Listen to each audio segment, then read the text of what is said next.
Assalamualaikum warahmatullahi wabarakatuh. Perkenalkan, nama saya Aprilia Zahra. Saya merupakan mahasiswa program studi S1 Manajemen Fakultas Ekonomi Universitas Negeri Jakarta. Pada kesempatan kali ini saya akan membahas terkait skripsi saya dengan judul Pengaruh Green Marketing Mix terhadap Green Purchase Intention pada industri sport fashion. Di sini saya dengan dosen pembimbing Prof. Dr. Gatot Nazir Ahmad MSI dan Ibu Nofriska Krisanya SEMBA.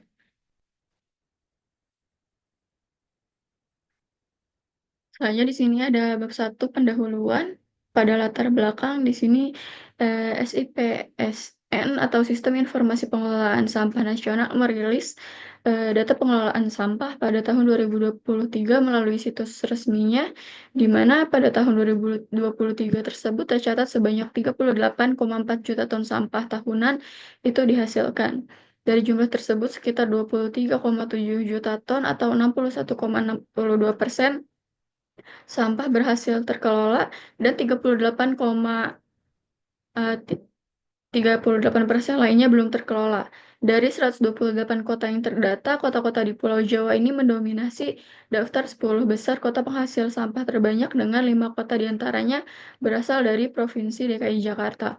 Data dari data Indonesia.id itu menunjukkan bahwa produk dalam kategori mode dan pakaian olahraga merupakan barang yang sering dibeli, di mana terdapat sebanyak 59% responden membeli produk tersebut.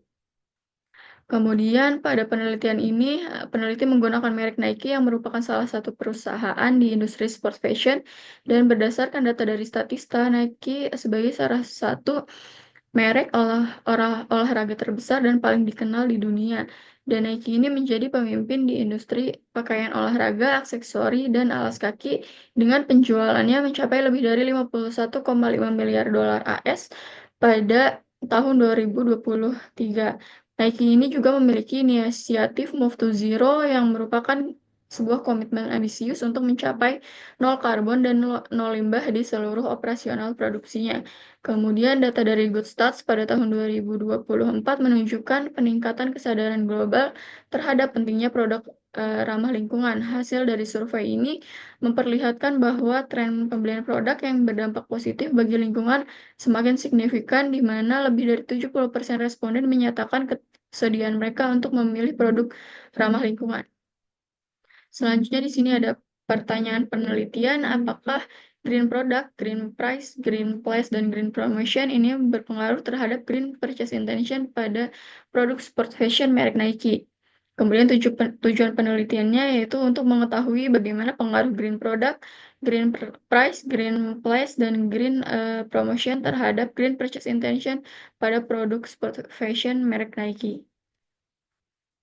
Selanjutnya ada manfaat penelitian. Yang pertama, manfaat teoritis. Penelitian ini memberdayakan pengetahuan peneliti untuk menerapkan teori yang diperoleh dari perguruan tinggi. Kemudian pembahasan dan hasil dari penelitian ini diharapkan dapat menjadi referensi, pertimbangan informasi, dan pengetahuan bagi penelitian selanjutnya.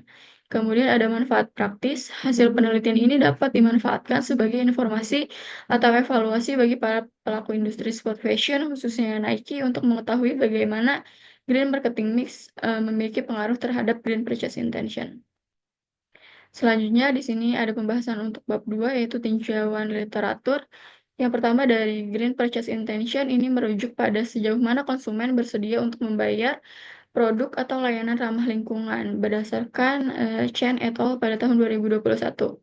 Kemudian green product ini merupakan produk berwujud dan tidak berwujud yang mengurangi dampak terhadap lingkungan secara langsung atau tidak selama seluruh siklus hidupnya berdasarkan penelitian Zeremozebi et al. Pada tahun 2021. Kemudian green price merupakan harga yang dikaitkan dengan produk yang berfokus pada pelestarian lingkungan berdasarkan penelitian Karunaratna et al. Pada tahun 2020. Kemudian Green Place ini berkaitan dengan pengelolaan logistik untuk mengurangi emisi dari transportasi dengan tujuan mengurangi jejak karbon berdasarkan penelitian Mehraj dan Qureshi pada tahun 2020. Kemudian Green Promotion merupakan cara yang paling signifikan untuk mengkomunikasikan fitur ramah lingkungan dari produk serta memastikan pelestarian alam ini berdasarkan penelitian Han et al. Pada tahun 2020.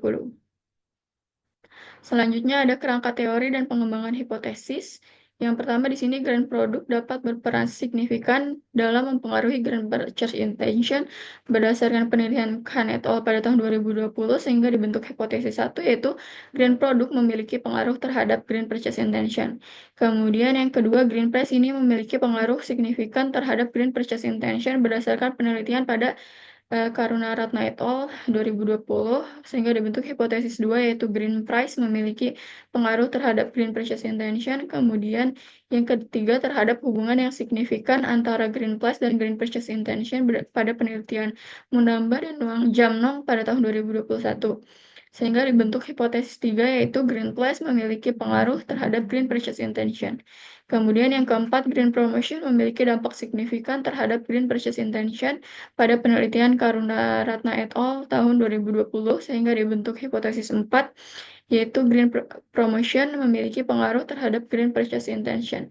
Dapat dilihat di sini kerangka konseptualnya terbentuk yaitu di sini ada green product, green price, green plus, green promotion. Kemudian di sini ada 4 hipotesis yang mempengaruhi green purchase intention. Selanjutnya pembahasan bab 3 metode penelitian. Yang pertama di sini waktu penelitian dan tempat penelitian. Waktu pelaksanaannya ini berlangsung selama 2 bulan pada bulan November hingga bulan Desember tahun 2024 dan penelitian ini dilaksanakan di wilayah DKI Jakarta.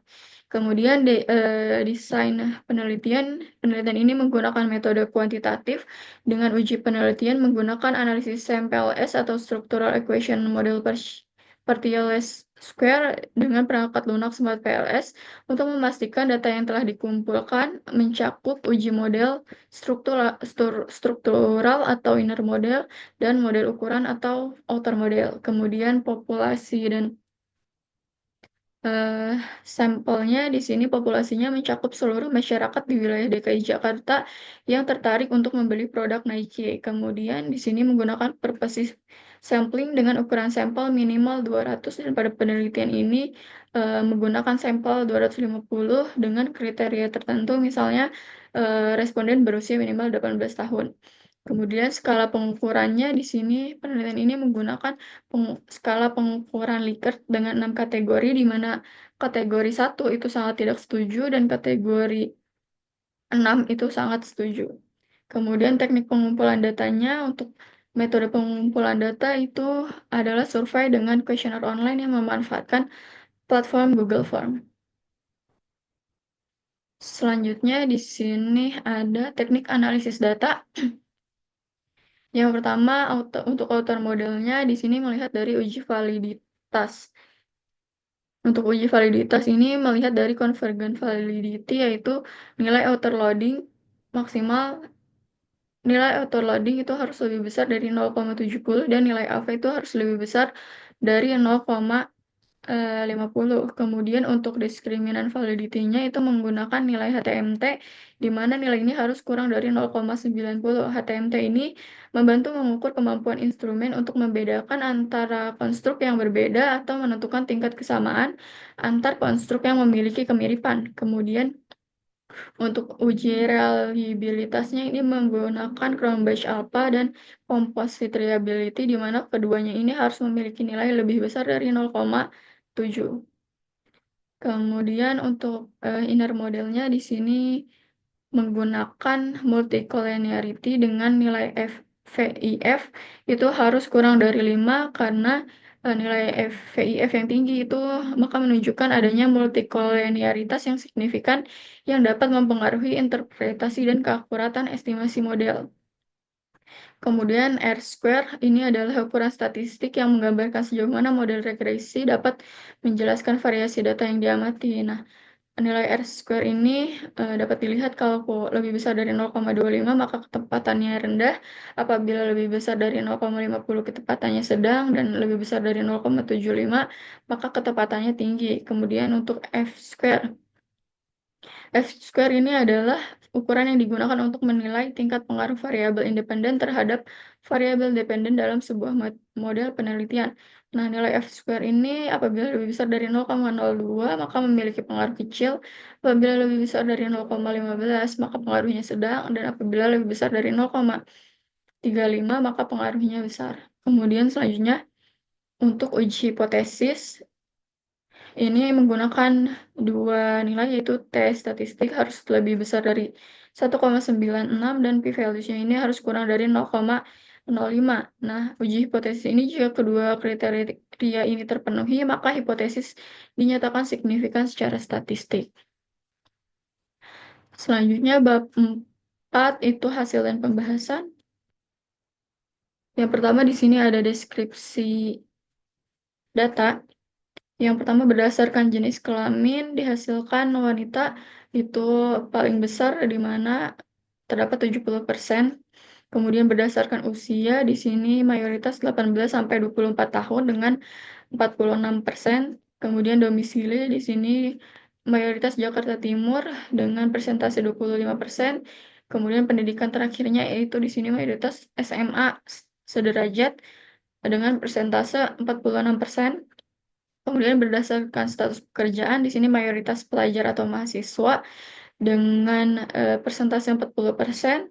Kemudian berdasarkan jumlah penghasilan ini 1 juta sampai 3 juta itu dengan persentase 26%, dan status pernikahan mayoritas belum menikah dengan 62%. Kemudian berdasarkan hasil deskriptifnya dapat dilihat pada green product, green price, green place, green promotion, dan green purchase intention ini memiliki nilai agak setuju, setuju, dan sangat setuju itu lebih besar dari sangat tidak setuju, dan agak tidak setuju. Nah, hal ini menunjukkan bahwa responden memiliki kecenderungan positif terhadap green product, green price, green place, green promotion, dan green purchase intention. Selanjutnya di sini ada hasil pengujian dari outer model. Yang pertama berdasarkan uji validitasnya ini ada conversion validity, dapat dilihat ini gambar untuk outer modelnya, dan nilai dari outer loadingnya ini lebih besar dari 0,70 untuk seluruh pertanyaan. Kemudian untuk nilai AV-nya dapat dilihat di sini untuk kelima variabel ini memiliki nilai lebih besar dari 0,50, sehingga berdasarkan convergent validity ini layak digunakan. Kemudian dari discriminant validity-nya ini dapat dilihat nilainya untuk keseluruhan memiliki nilai dari kurang dari 0,90. Hal ini menunjukkan bahwa setiap indikator dalam penelitian ini valid dan memenuhi kriteria berdasarkan convergent validity-nya dan juga discriminant validity, sehingga layak digunakan untuk mengukur variabel penelitian. Kemudian berdasarkan uji reliabilitasnya ini menggunakan Cronbach alpha dan composite reliability. Di sini dapat dilihat untuk nilai keduanya itu memiliki nilai lebih besar dari 0,7, sehingga setiap variabel penelitian ini bersifat reliable dan layak dijadikan sebagai variabel penelitian.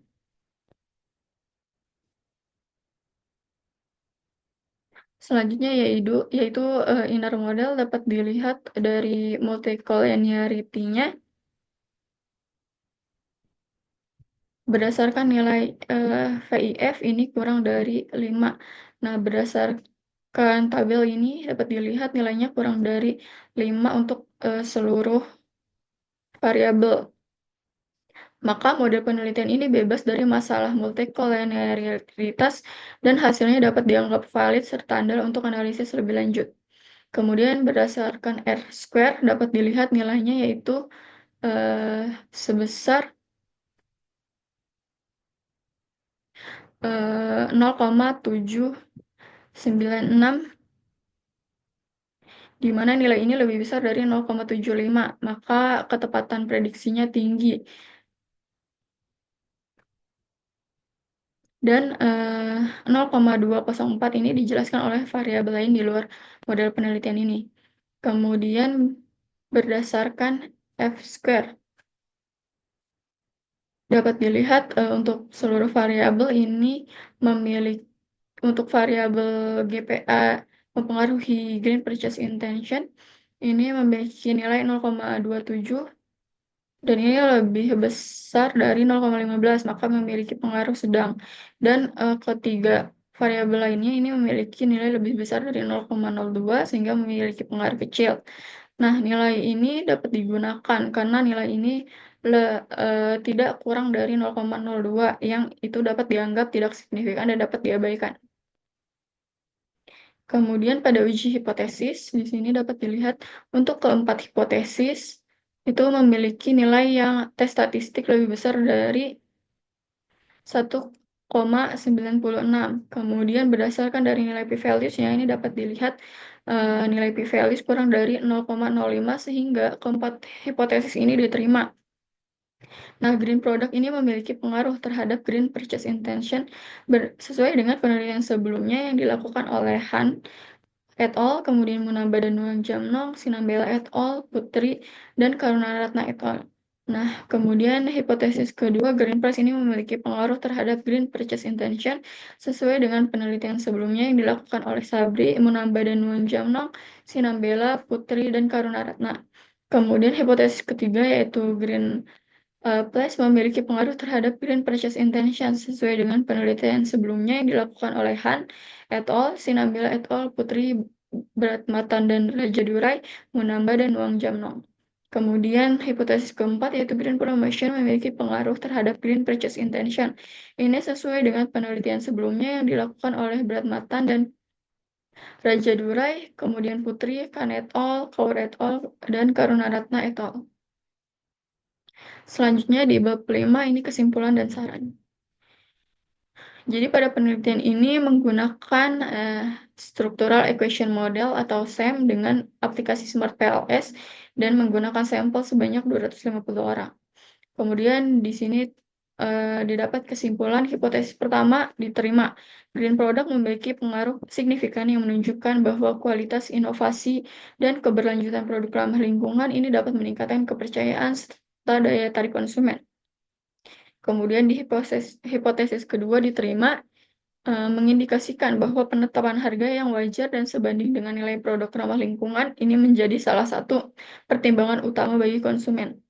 Kemudian di hipotesis ketiga itu diterima mengindikasikan bahwa kemudahan akses, distribusi, dan keberadaan green product di lokasi atau platform yang tepat dapat mempengaruhi nilai konsumen untuk membeli. Kemudian di hipotesis keempat ini diterima dan ini mengindikasikan bahwa pentingnya strategi komunikasi pemasaran yang mampu menyampaikan pesan-pesan tentang keberlanjutan dan manfaat lingkungan dari produk tersebut. Selanjutnya di sini ada implikasi. Yang pertama, implikasi teoretis. Penelitian ini dapat menambah wawasan mengenai pentingnya dimensi green marketing mix dalam mempengaruhi niat pembelian konsumen. Dan hasil penelitian ini mengonfirmasi bahwa green product, green price, green plus, dan green promotion ini memiliki pengaruh dalam menciptakan niat pembelian produk ramah lingkungan. Penelitian ini memperkuat teori-teori sebelumnya yang menyatakan bahwa konsumen ini semakin peduli dengan dampak produk terhadap lingkungan. Kemudian, untuk implikasi praktisnya di sini, produsen perlu meningkatkan kualitas dan fitur produk hijau untuk memenuhi ekspektasi konsumen, kemudian strategi harga yang kompetitif ini harus ditetapkan agar produk hijau lebih terjangkau. Kemudian kampanye pemasaran yang kreatif dan konsisten dengan nilai-nilai lingkungan sangat penting dan perusahaan dapat fokus dalam menciptakan ekosistem pemasaran yang mendukung uh, adopsi produk hijau melalui strategi distribusi, harga, promosi, dan inovasi produk yang berkelanjutan. Selanjutnya, di sini ada keterbatasan penelitian. Yang pertama, penelitian ini dibatasi pada pengguna sampel hanya sebanyak 250 orang di wilayah DKI Jakarta, dan hal ini membatasi generalisasi dari hasil penelitian. Kemudian penelitian ini dibatasi dengan fokus pada merek Nike dalam industri sport fashion yang merupakan konteks yang sangat spesifik. Kemudian penelitian ini dibatasi pada 4 dimensi, yaitu 4 dimensi green marketing mix, yaitu green product, green price, green place, dan green promotion dalam hubungannya dengan green purchase intention. Untuk rekomendasi penelitian selanjutnya di sini untuk meningkatkan generalisasi temuannya, penelitian selanjutnya dapat melibatkan sampel yang lebih besar dan lebih beragam, baik dari segi lokasi geografis maupun demografis. Kemudian penelitian mendatang ini bisa mencakup berbagai merek dalam kategori yang sama atau bahkan merek-merek dari industri yang berbeda. Kemudian penelitian selanjutnya dapat mencakup variabel lain yang mungkin berpengaruh terhadap green purchase intention. Sekian pemaparan saya pada penelitian skripsi ini, kurang lebihnya mohon maaf. Wassalamualaikum warahmatullahi wabarakatuh.